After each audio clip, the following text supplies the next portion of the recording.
कैसे हैं आप? ठीक हैं? खौफनाक चुड़ैल की किस्त नंबर 25 पार्ट 25 पेशे हिदमत है। इसके बारे में भी अपनी राय दीजिएगा। मुझे शिद्दत से इंतज़ार रहेगा। निशा बिफरी हुई थी। गुस्से से उसकी आंखें जलती जा रही थीं। वो कुछ मजीद ऐसा कदम उठाती कि बच्चा बीच में आ गया था और कहा, माँ, ऐसे बोला था कि जैसे बहुत समझदार हो। आपने आपको मर्तजार करना, इंसानी रूप में रखना। वो मेरे दुश्मन है, मैं खुद ही कर लूंगा उसको। ऐसा तूफान बर्पा कर दूंगा, ऐसा तूफान बर्पा कर दूंगा, बस उनकी सोचों में ना होगा। माँ, तुम्हें कुछ भी करने की जरूरत नहीं है। अपने आप को पुरस्कून करो, नॉर्मल करो। तुम्हारे मुंह पर जो तमाचा मारा है कभी नहीं भूल पाऊंगा। उसकी गूंज मेरे कानों में बस गूंजती है। देखना रात को क्या करता हूं मैं, क्या करता हूं। चैन नहीं लेने दूंगा उनको, चैन नहीं लेने दूंगा। बड़ी मुश्किल से समझाया था उसने। माँ की जलती आंखें नॉर्मल होने लगी थी, पहली हालत में आ गई थी और मेरे गले से लाके रोने लगी थी। सजाद, बर्दाश्त कर लिया, बहुत बर्दाश्त कर लिया। क्या करूं मैं, कुछ समझ नहीं आ रही। बच्चे ने रोक दिया है, वरना 1 मिनट से पहले पहले खत्म कर देती, सभी को मार डालती। मैंने समझाया था उसको कि जल्दबाजी के फैसले अच्छे नहीं होते। ठीक है, बच्चे के बारे में उनको शक है, सभी को शक है कि ये जिन्नात का बच्चा है, जिन्नाती साया है इसके ऊपर है। तुम अपने आप को उधार मत करो, इंसानी रूप में रखो, कर लेगा वो बच्चा।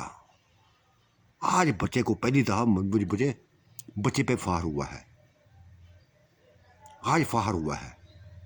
उसको ऐसा ही करना चाहिए था। अपनी माँ के लिए आज वो लड़ा है, बहुत अच्छा लगा मुझे। कल तक मैं उसका दुश्मन था, आज उसका दुश्मन नहीं हूं। आज वो मेरे दिल में अपनी जगह बना गया है।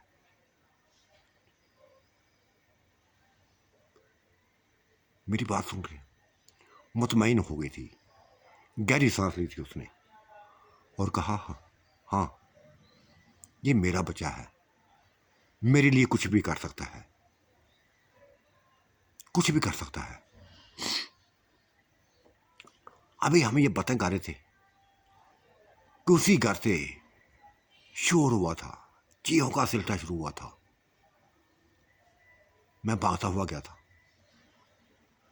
निशा को छोड़कर भागता हुआ गया था। वो बच्चा खूनखार बना हुआ मुझे दिखाई दिया था। उनको उठा उठा कर, दोनों भाइयों को उठा उठा कर दीवारों को साथ मारता, जमीन पर मारता। कांप के रह गए थे सारे उधर के लोग। बल्कीस बेगम, इशरत बेगम, नुसरत बेगम, ये मंजर बस देखते हुए चीखती जा रही थी। बच्चा माफ नहीं कर रहा था, यहां तक कि खत्म कर दिया उसने, खत्म कर दिया। और उनके ऐसे जैसे उनको खींचता हुआ, टांगे पकड़े खींचता हुआ घर से बाहर ले गया था। उन लोगों पर जैसे सख्ता सवार था, मेरे ऊपर भी सख्ता सवार हो गया था। ये जानबूझ के मैंने सख्ता सवार किया था उन लोगों को बताने के लिए।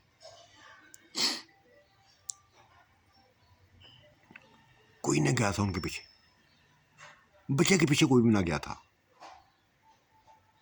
उसका बाप लग परेशान था, उसकी आंखों में खौफ था, मां लग परेशान थी।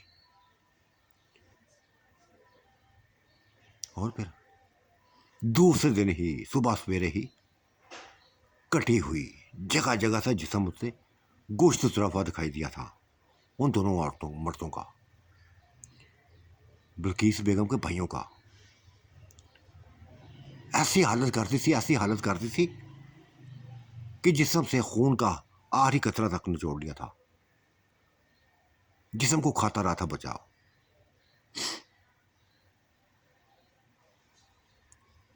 पूरे गांव में खबर फैल गई थी, पूरे गांव में खबर फैल गई थी। और ये भी खबर फैल गई थी कि ये सभी कुछ इस बच्चे ने किया है। इसके ऊपर जिन्नात का साया है बच्चे के ऊपर, जो ये सभी कुछ करता रहा है। दफना तो दिया था उनको, लेकिन बाप ये ज़ाहम ना बोला था, अपने बच्चों की मौत को ना बोला था। वो घर में दिखाई देने लगा ना देने लगा था। कभी कहीं चला जाता, कभी कहीं चला जाता। किसी को पता ना था कि वो कहाँ जाता है। फिर एक दिन आ गया था, वापस आया था। केला वापस नहीं आया था, एक इलम वाले को साथ, काले इलम वाले को साथ ले आया था, जिसने आते ही बस वो तूफान खड़ा कर दिया था, वो तूफान खड़ा कर दिया था कि मेरी बेगम निशा बेगम भी काम कर लगी थी। मेरे गले से लाकर चीखने लगी थी, कस्यात बचाओ मुझे, बचाओ मुझे, ये शख्स मुझे मार देगा, मेरे बच्चे को मार देगा, मेरी बेटी को मार देगा। खुदा के लिए, खुदा के लिए। यूं जैसे मैं इसकी कैद में आ गई हूं। मेरी बच्ची को ले जाओ, मेरी बच्ची को यहां से दूर ले जाओ। और उसने बच्ची को क्या दिया था कि बेटा भाग जाओ, यहां से निकल जाओ। बच्ची निकल गई थी, खौफजदा की हालत में भाग निकली थी। कहां चली गई थी मुझे नहीं पता था। मैं यह मनाजर अभी तक देख रहा था। और फिर मेरे दिल में जो मेरी सोच में वही किया, चला गया था उस बाबे के पास। नहीं बर्दाश्त हुआ था मुझसे, अपनी बेगम की ऐसी हालत बर्दाश्त ना हुई थी। जा पकड़ा था उसके बिरान, उसके गिरबान जा पकड़ा था।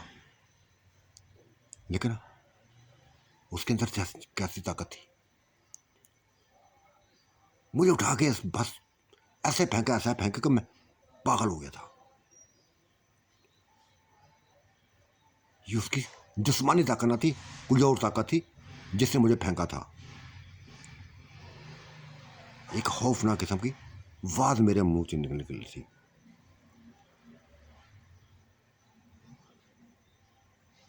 बस एक मुजस्मा बना हुआ सकते में के आलम में वहां का मनाजर देख रहा था। बच्चे को उसने काबू कर लिया। मेरा बच्चा कब्जे में आ गया था, उस बूढ़े बंदे के कब्जे में आ गया था। चीहा था बच्चा, चिल्लाया था, जरा भी तरस ना किया था, जरा भी रहम ना किया था। जला दिया था उसने मेरे बच्चे को। ऐसा जालिम बन गया था, ऐसा जालिम बन गया था कि बता नहीं सकता मैं।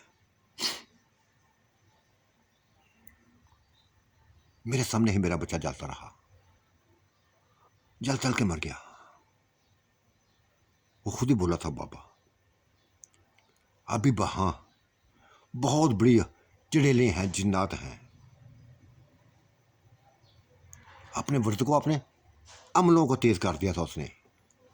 और फिर अपना सर पकड़े हुए झूमती हुई, झूलती हुई मेरी बेगम निशा बेगम उसके सामने आ गई थी। उसको सामने देखे बल्कीस बेगम, नुसरत बेगम, इशरत बेगम, उन पर एक जैसे एक हैरानगी का सख्ता सवार हो गया था, सख्ता सवार हो गया था कि ये भी औरत नहीं है, ये औरत नहीं है, चुड़ैल है। जो पशीदा रास्ता खुल गया था, खुल गया था। भीख मांगने लगी थी, अपनी ज़िंदगी की भीख मांगने लगी थी। मुझे तरस आ गया था। बस उठा, लोहे का सरिया पकड़ा और उस बाबे पर हमला कर दिया। मेरे हमला करने से पहले पहले उसने अपना काम कर दिखाया था। 3 यकदम फूंके मार दी थी मेरे बेगम पे, निशा बेगम पे। वो चीखने लगी थी, चिल्लाने लगी थी। मैं वैशी हो गया था, पागल हो गया था। बस उसी सरिये से उसका सर कुचल दिया, उस काले लमला का सर कुचल दिया। खून से लथपथ फटे हुए सर के साथ मेरे सामने तड़पने लगा था। जो लोग 2 लोग थे जो मेरे सामने तड़प रहे थे, एक मेरी बेगम थी, एक वो बाबा था। निशा को आग लगी थी, उसका जिस्म जलने लगा था, चीखने लगी थी, चिल्लाने लगी थी।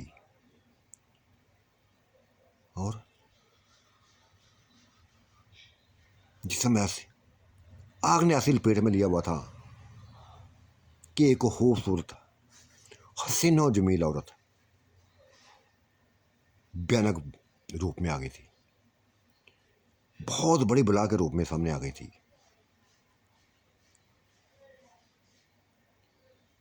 भयानक चुड़ैल, लंबे लंबे दांतों वाली बद शक्ल।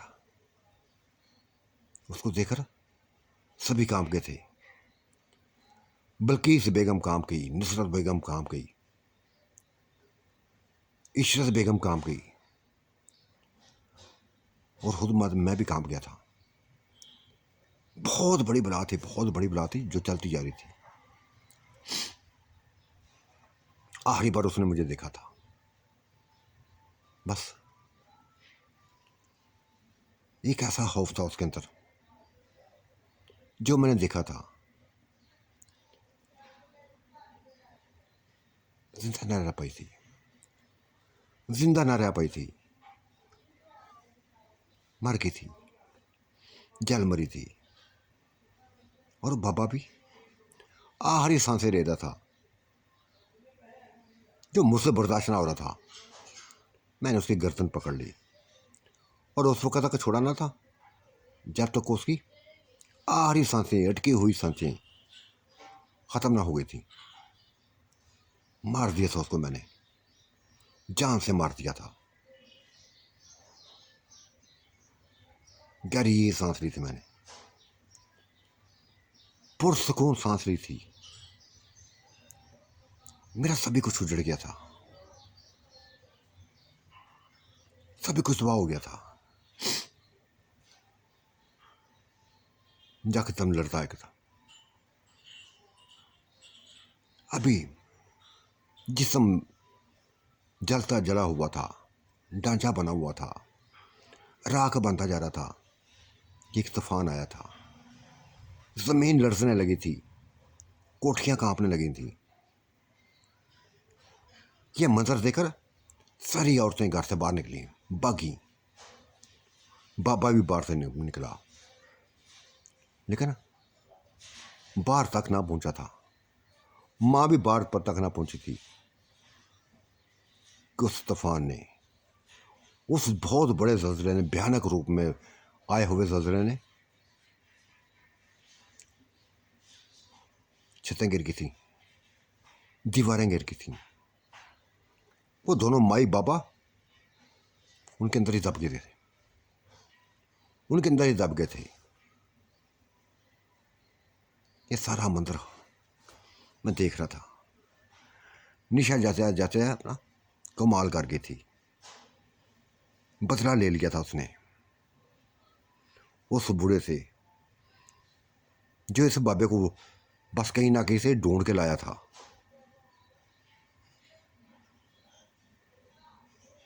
मेरी आंखों में आंसू आ गए थे, रोने लगा था मैं। निशा का चेहरा मेरे सामने था, सीना सरापा मेरे सामने था,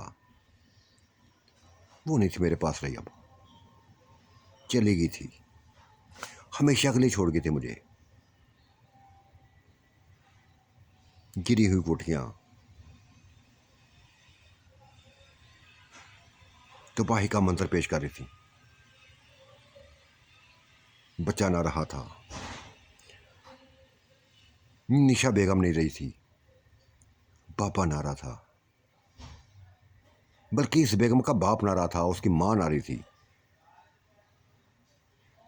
भाई तो पहले खत्म हो गए थे। एक सख्ता था मेरे ऊपर सवार, मैं देखता जा रहा था।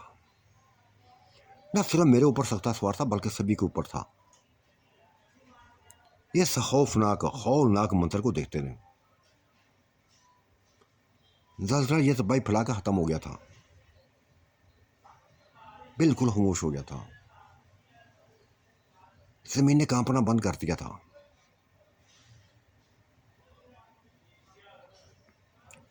पूरी रात ऐसे गुजर गई,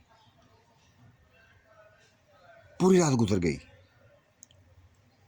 सुबह का ज्वाला एक नए रूप में सामने आया था। वो सूखे दरख्त हरे होते दिखाई दिए थे मुझे।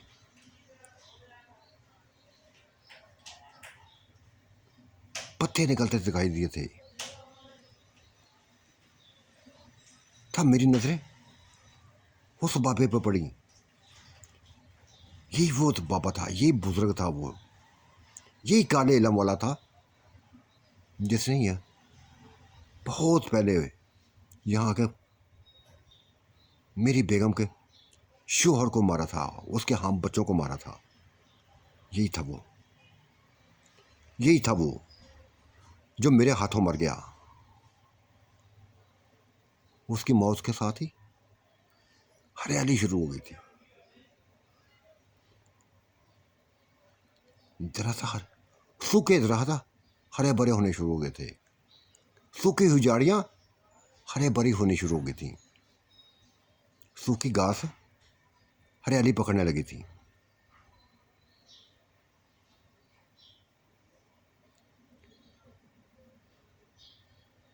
पूरे गांव के लोग आ गए थे। बल्कि बेगम ने चीखते हुए कहा कि मेरे माँ बाप अंदर दबे हुए हैं, ईंटों में बीच में दबे हुए हैं, निकालो उनको। निकालने लगे थे लोग। पूरा गांव एक हो गया था।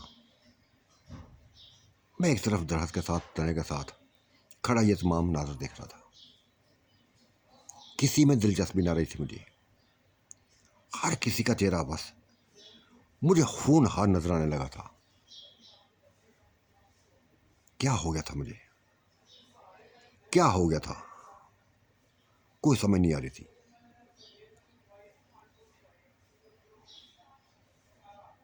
लाश निकालनी थी, बाबे की भी लाश निकाल ली, उसकी माँ की भी लाश निकाल ली, और उस आने वाले बाबे की भी, जिनकी हालत बहुत बुरी थी, देखा नहीं जाता था उनको। बस दफना दिया था उनको, दफन कर दिया था। मेरे ही कब्रिस्तान में उनको दफन कर दिया था। मैंने उस बाबे को अपने कब्रिस्तान में दफन ना होने दिया था। कहा था इसको नहीं, ये मेरा दुश्मन है, मेरे खानदान का दुश्मन है, इसको मैं अपनी जगह पे दफन नहीं होने दूंगा। गांव वाले ले गए थे उसको, बहुत दूर अपने कब्रिस्तान में ले गए थे, उधर जाकर दफन कर दिया था। तब गले के लोग, गांव वालों के लोग, हर कोई ये कह रहा था कि सजाद तुम एक चिड़ैल के साथ रह रहे थे, एक चिड़ैल के साथ रह रहे थे, तुम्हें खबर भी ना हुई, तुम्हें खबर भी ना हुई कि एक चिड़ैल तुम्हारी बीवी है, उसके बच्चे भी जिन्नाती हैं। पूरे गांव में खबर फैल गई थी। कि एक चुड़ैल से मैंने शादी की हुई थी। यह हकीकत थी, हकीकत थी जो आज खुल गई थी। लेकिन झूठ बोलना पड़ा मुझे।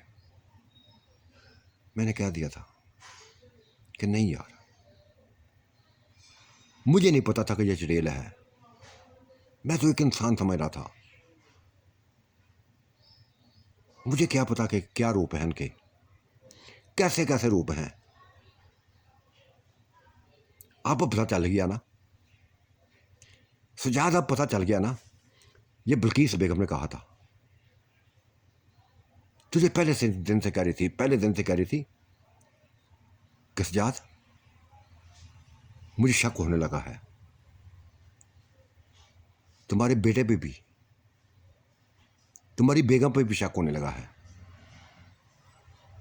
और इस औरत पे जो हसीन और जमील बन के आई थी। देखा कितना भयानक रूप था उसका, वैसी थी औरत। बहुत अच्छा हुआ कि जान छूटी। एक बहुत बड़े शहर से बाहर निकले हैं हम, बहुत बड़े शहर से बाहर निकले हैं। मुझे अपने माँ बाप का मरने का दुख नहीं है, अपने भाइयों को मरने का दुख नहीं है। खुशी है, सिर्फ इसकी खुशी है कि ये बाबे ने जिसको तुमने मारा है,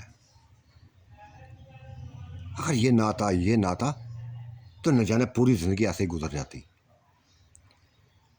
इसी तरह गुजर जाती। कुछ भी ना समझ पाते, कुछ भी ना समझ पाते। एक चुड़ैल, उसके साथ रह रहे थे हम।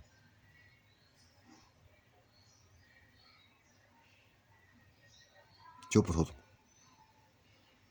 तुम चुप रहो। मैं चीखा था, चिल्लाया था। जो भी था वो मेरी बेगम थी, जो भी था वो मेरी बीवी थी। उससे बढ़कर मुझे कोई भी नहीं है। इंतहा की अच्छी औरत थी। और फिर सभी कुछ बता दिया कि ये दोबारा रूप में लेके आने वाली, दोबारा रूप में आने वाली ये निशा ही थी, ये निशा ही थी। मेरे इस इंकशाफ ने सभी के ऊपर एक सख्ता जारी कर दिया था। हैरत नजरों से मुझे देखने लगे थे। क्या कहा? ये निशा थी। इसका मतलब तुम जानते थे कि निशा चुड़ैल है? जानते थे तुम? हाँ, जानता था। एक चुड़ैल से ही मैंने शादी की हुई थी, कई सालों से की हुई थी। लेकिन तुम तो हो, तुम्हें दोस्त का फर्मा बरदार होना चाहिए था। जो कुछ उसने तुम्हारे लिए किया, जो कुछ उसने तुम्हारे लिए किया, तुम तो उसको नेकी का बदला नहीं दे सकती। उसी ने तुम्हारे मुतों में तुम्हें मेरे करीब किया था। अगर वो ऐसा ना करती तो कभी मेरे करीब ना आती तुम। आसान फरामोश हो तुम, इंसान फरामोश हो तुम।